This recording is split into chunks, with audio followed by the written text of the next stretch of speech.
Human genome project. Human genome project ये start किया गया। This project was started in 1990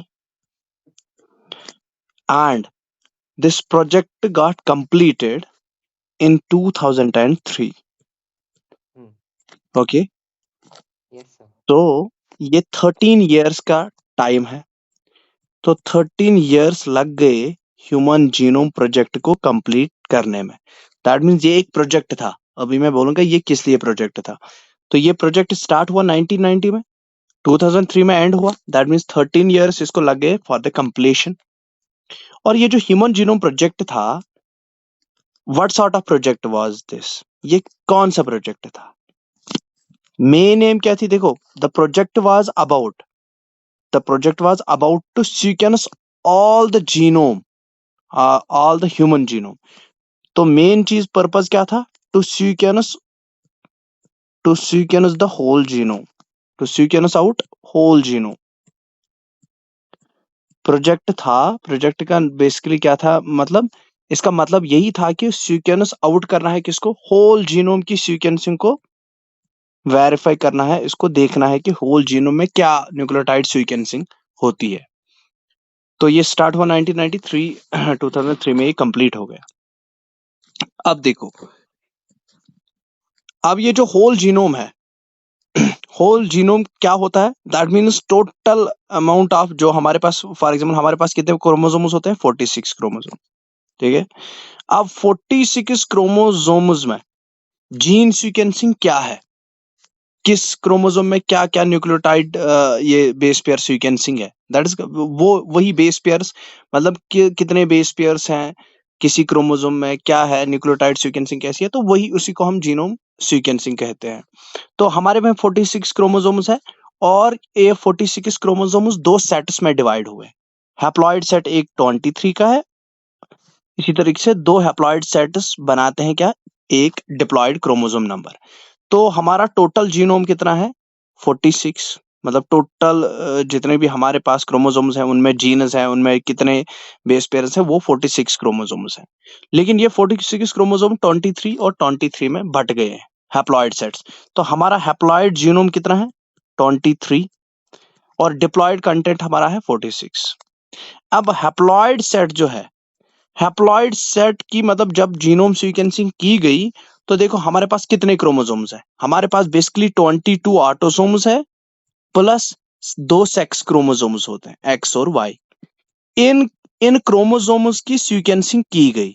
ठीक है, जो अगर मैं ये लिख रहा हूं 22 प्लस एक्स और वाई की, इनकी सीक्वेंसिंग की गई और इन्हीं की 22 जो ऑटोसोम्स है इनकी एक एक और कॉपी होती है, तो वो बन जाते हैं और 22।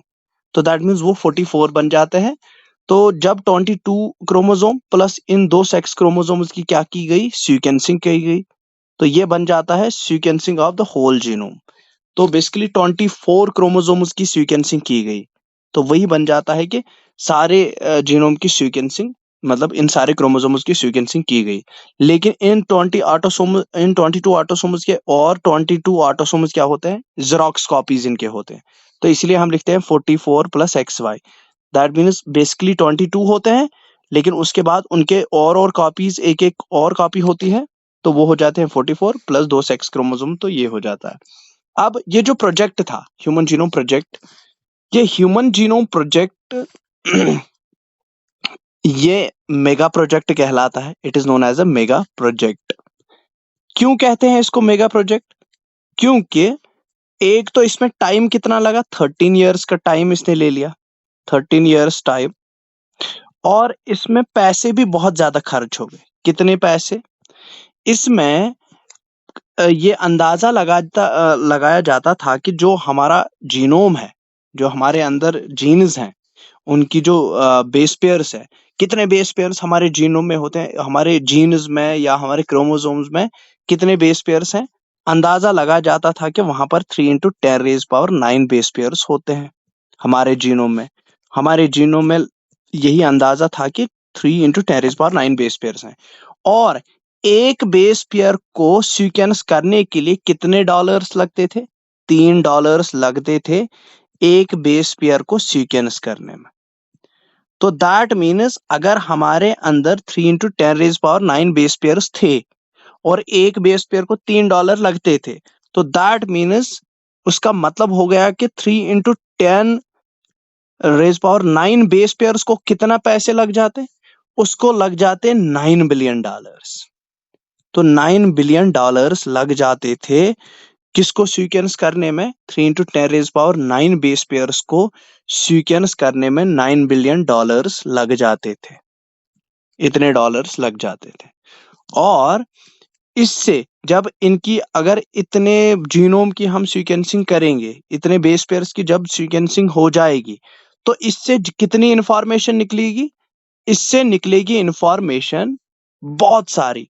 और कितनी सारी? अगर हमारे पास क्या होंगे? अगर हमारे पास फॉर एग्जाम्पल 1000 लेटर्स होंगे और एक बुक में क्या लिखेंगे हम? मतलब अगर एक बुक में एक पेज है, एक पेज पर हम क्या लिख रहे हैं? 1000 लेटर्स लिख रहे हैं और उस बुक में 1000 पेजेस है। तो अगर एक बुक है, अगर एक बुक में कितने पेजेस हैं? 1000 पेजेस।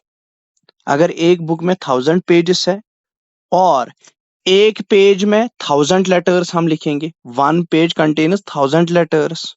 अगर एक पेज में 1000 लेटर्स हम लिखेंगे, तो कितनी बुक्स हमें जरूरत पड़ेंगी इस इंफॉर्मेशन को, जो सीक्वेंसिंग से 3 into 10 raised power 9 base pairs जो वहां से इंफॉर्मेशन निकलेगी, वो इंफॉर्मेशन कितने बुक्स में हम लिख सकते हैं? 3300 बुक्स।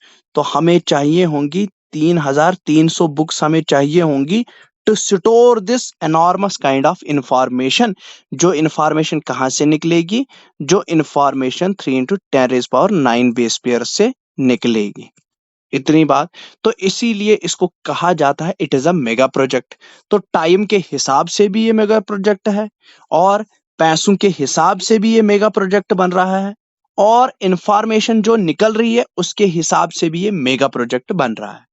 अब जब इतनी इंफॉर्मेशन निकल जाती है कहां से? सीक्वेंसिंग से। तो इतनी सारी बुक्स में तो हम नहीं लिख सकते हैं। तो फिर तो आज से लेकर कयामत तक हमें मतलब जब दुनिया खत्म होने वाली होती है तो तब तक हमें लिखना है 3300 बुक्स पर, हम तब भी नहीं लिख पाएंगे मतलब उतनी इंफॉर्मेशन। तो साइंटिस्ट ने कहा कि कुछ ना कुछ तो करना ही पड़ेगा कि अगर इससे इतना इंफॉर्मेशन निकलेगी तो हम कहां पर वो स्टोर करेंगे।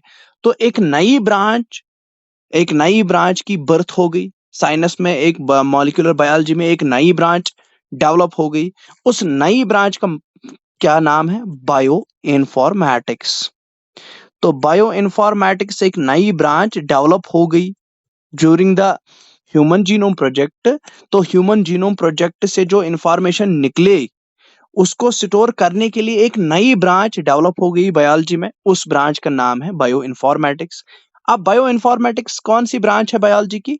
बायो इन्फॉर्मेटिक्स वो ब्रांच है बायोलॉजी की जिसमें हम एक्सेस मतलब एक लार्ज अमाउंट ऑफ इंफॉर्मेशन को स्टोर रखते हैं या उसको एनालाइज करने के लिए, मतलब अगर कभी हम एनालाइज भी कर सकते हैं, उसको एनालिसिस भी कर सकते हैं या उसको कहीं पर मतलब निकाल भी सकते हैं इंफॉर्मेशन को, या उसको स्टोर करना है।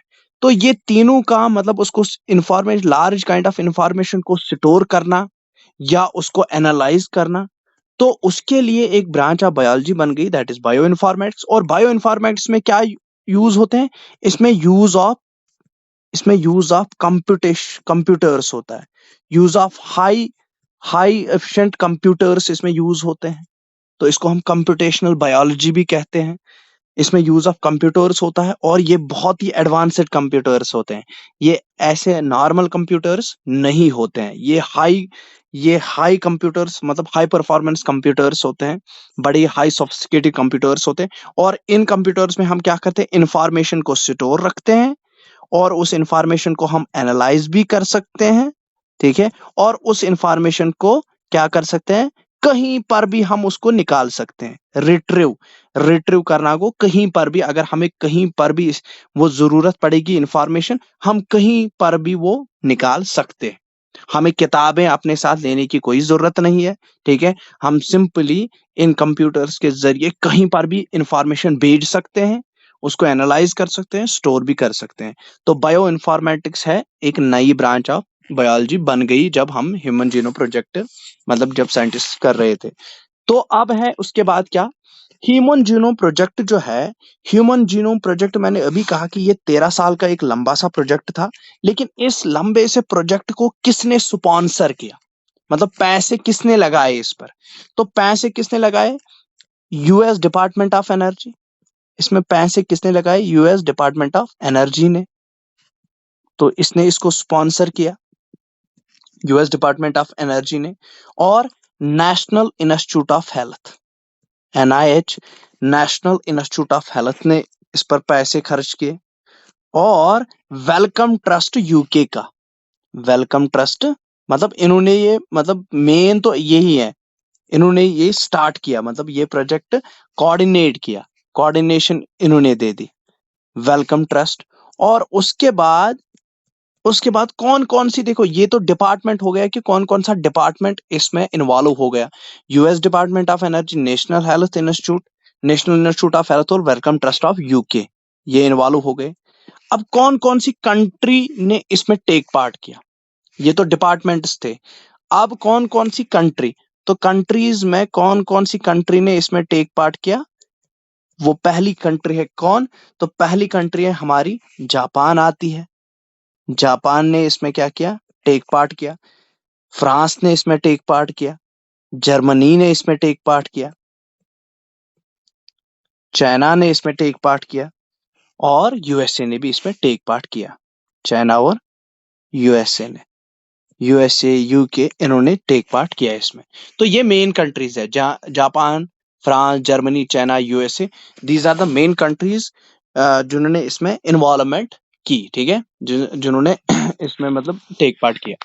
अब ह्यूमन जीनोम प्रोजेक्ट जो था, अब इसके गोल्स क्या थे, इसके इसका गोल क्या था, इसका गोल हमने एक एम तो हमने इसकी पढ़ी थी ऊपर के, सीक्वेंस करना है पूरे जीनोम की, न्यूक्लियोटाइड या बेस पेयर सीक्वेंसिंग हमें देखनी है, न्यूक्लियोटाइड सीक्वेंसिंग हमें देखनी है। तो वही तो प्रोजेक्ट था, ये मेन एम तो वही है। लेकिन कुछ गोल्स होते हैं, मतलब वही गोल्स हैं, इनको कुछ हम कहते हैं कि ये मेन चीज होते हैं, main goals of the human genome project. अब कौन कौन सा है, आइडेंटिफाई करना, क्या किसको आइडेंटिफाई करना है, आइडेंटिफाई करना है कि कितने जीन्स हमारे ह्यूमन डीएनए में है। तो टू आइडेंटिफाई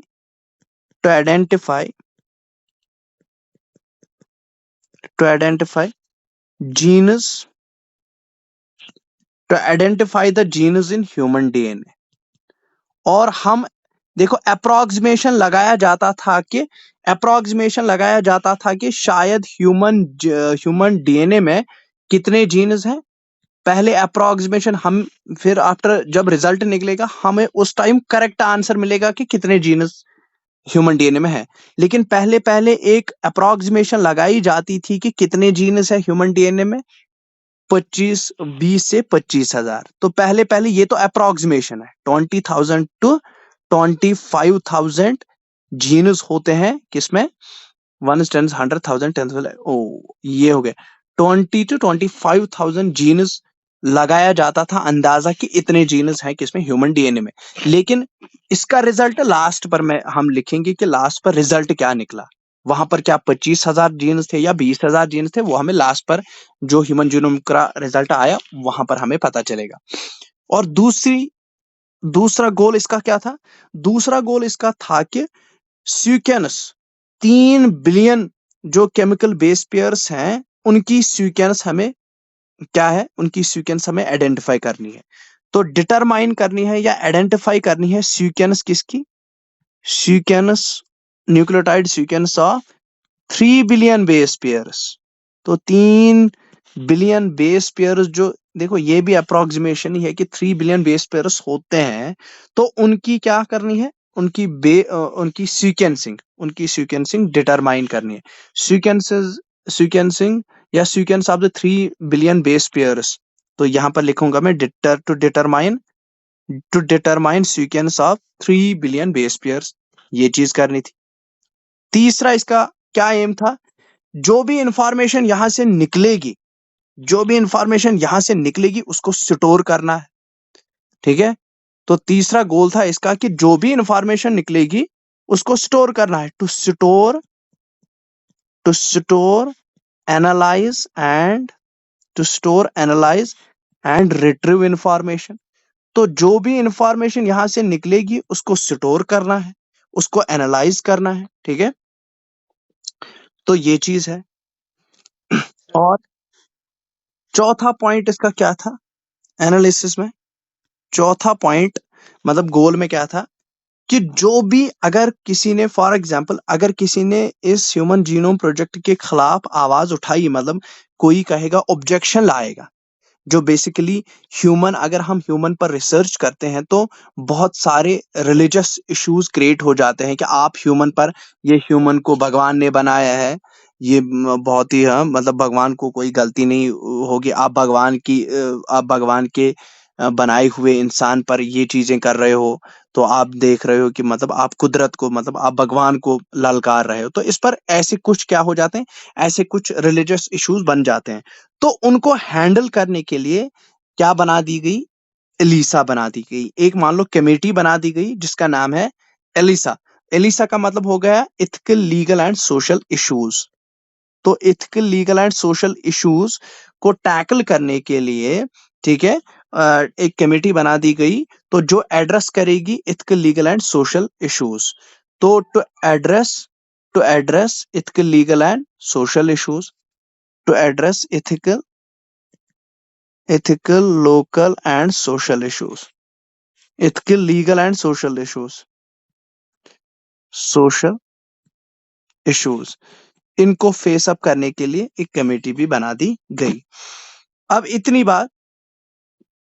अब इसके बाद, अब इस ह्यूमन जीनोम प्रोजेक्ट में सीक्वेंसिंग, ह्यूमन जीनोम की सीक्वेंसिंग करने के लिए, ह्यूमन डीएनए की सीक्वेंसिंग करने के लिए किस मेथड का इन्वॉल्वमेंट हो गया, किस मेथड को ये कहा गया कि यही मेथड ठीक है किसको मतलब सीक्वेंसिंग करने के लिए।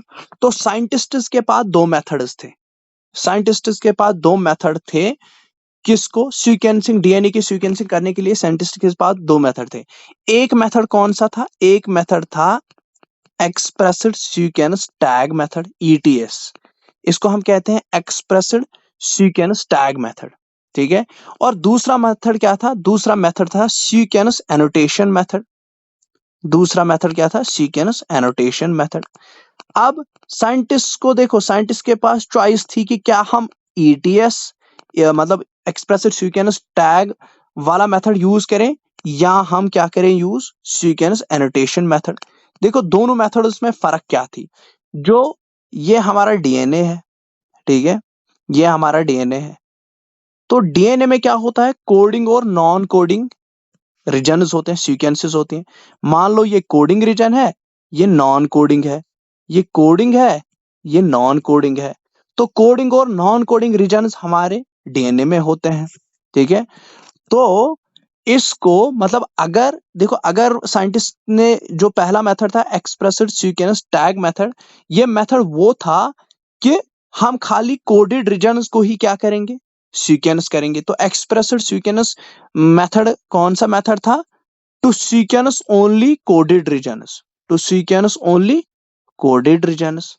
तो एक मेथड ये था कि खाली हम कोडेड रीजन्स को ही क्या करेंगे? सीक्वेंस करेंगे। लेकिन दूसरा मेथड ऐसा था कि हम सीक्वेंस किसकी करेंगे? Whole genome.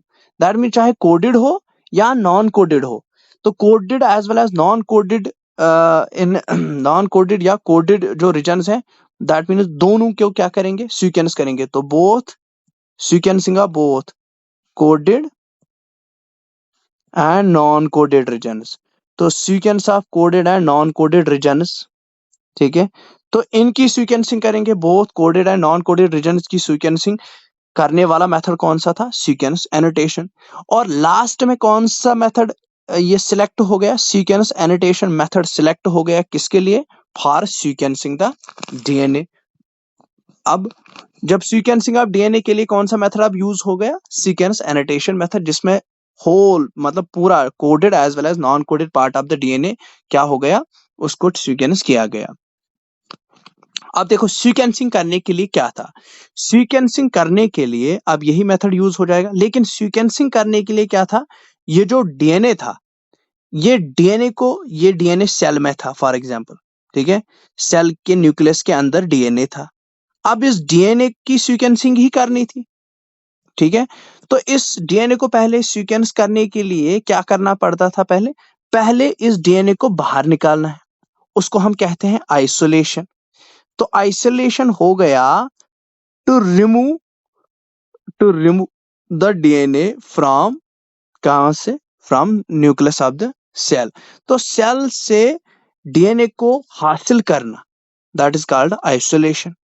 और उसके बाद दूसरा स्टेप क्या था, पहला स्टेप सीक्वेंसिंग में था आइसोलेशन, दूसरा स्टेप क्या था, दूसरा स्टेप था कि अब इस लंबे से डीएनए को क्या करना है, जो ये लंबा सा डीएनए निकल गया बाहर, तो अब इस लंबे से डीएनए को हम छोटे छोटे हिस्सों में बांटेंगे, क्योंकि सीक्वेंसिंग इतने लंबे डीएनए की सीक्वेंसिंग नहीं हो सकती है, वो एनर्जी कंज्यूमिंग प्रोसेस हो जाएगी, उसमें बहुत ज्यादा एनर्जी लगेगी। तो हम आधे आधे हिस्से को सीक्वेंस करेंगे। तो इसकी फ्रेगमेंटेशन, दूसरा चीज था कि इसके फ्रेगमेंट्स बनाना, तो दूसरा चीज था फ्रेगमेंटेशन ऑफ द डीएनए। तो सीक्वेंसिंग में दूसरा चीज क्या था, फ्रेगमेंटेशन करना, ठीक है। तो ये मेथड जब हमने, मतलब सीक्वेंस एनोटेशन मेथड हम लगाएंगे आगे, लेकिन पहले ये चीजें, पहले ये स्टेप्स हो जाएंगे। फ्रेगमेंटेशन ऑफ डीएनए करना है इनटू स्मॉल स्मॉल फ्रेगमेंट्स, ताकि सीक्वेंसिंग हम अच्छे से कर पाए।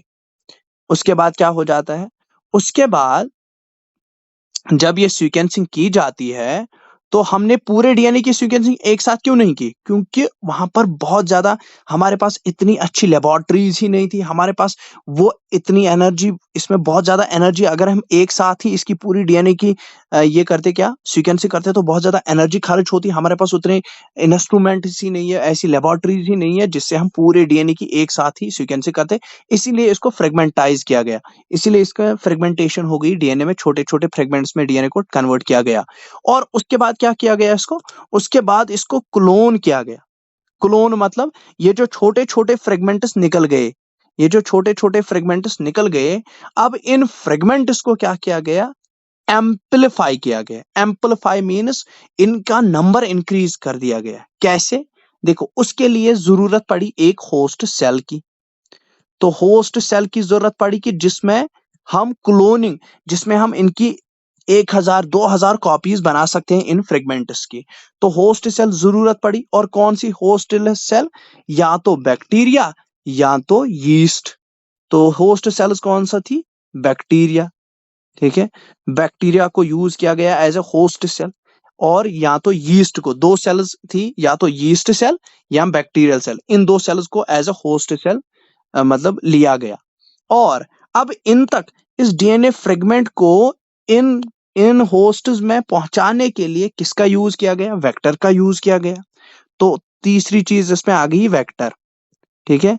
तो वेक्टर का यूज किया गया, यूज ऑफ वेक्टर्स हो गया। वेक्टर किस लिए यूज किया गया, वेक्टर यूज किया गया, अगर ये होस्ट सेल है, मतलब बैक्टीरियल सेल, इसमें क्लोनिंग हो जाएगी उस डीएनए फ्रेगमेंट की, तो इस वो डीएनए फ्रेगमेंट इस होस्ट सेल तक पहुंचाने के लिए किसका यूज किया गया, वेक्टर का यूज किया गया। और इस वेक्टर पर क्या जड़ दिया गया, इस पर वो छोटा सा डीएनए फ्रेगमेंट लगा दिया गया, और ये वेक्टर कहाँ गया, और ये वेक्टर इस बैक्टीरिया सेल के अंदर चला गया। तो जब ये अंदर चला गया, तो अंदर क्या बनाएगा, ये अंदर बनाएगा, ये इसकी रेप्लिकेशन करेगा, और बहुत सारी कॉपीज बन जाएंगी इस ह्यूमन डीएनए फ्रेगमेंट की, ठीक है। तो ये वेक्टर कौन यूज किया गया, बैक्टीरियल सेल के लिए कौन सा वेक्टर यूज किया गया, उस वेक्टर का नाम है बैक, बैक्टीरियल आर्टिफिशियल क्रोमोसोम, ये एक वेक्टर है, बैक वेक्टर। तो यूज किया गया किसके लिए, to insert the DNA fragment, human DNA fragment into the